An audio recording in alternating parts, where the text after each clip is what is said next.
হয়নি। একই কারণে পুরো ঘটনাও একসাথে আসেনি। কেন ঘটনাগুলো বারবার এসেছে? কারণ ঘটনা উল্লেখ করা মূল উদ্দেশ্য নয়। মূল উদ্দেশ্য হলো একটি নির্দিষ্ট ধারণাকে জোরালো করা।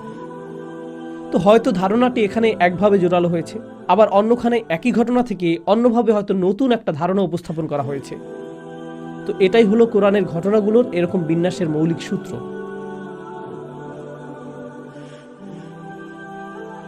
ঠিক আছে, পরবর্তী প্রশ্নে যাচ্ছি। আর সম্ভবত এখন আমরা 14 তলা থেকে প্রশ্ন পাবো। আসসালামু আলাইকুম উস্তাদ। আজকে আপনার সাথে কথা বলার সুযোগ পেয়ে আমি আসলেই আনন্দিত। আমি আসলে আশা করি আপনি শীঘ্রই বাংলাদেশে আসবেন। আমিও তাই আশা করি। আমার প্রশ্ন হলো, কিভাবে এই লালসাপূর্ণ প্রলোভকে বেঁচে থাকা যাবে? এই যুগে এত বেশি ছড়াছড়ি, এত সংবাদ এবং ইভেন্ট দ্বারা তরুণ প্রজন্ম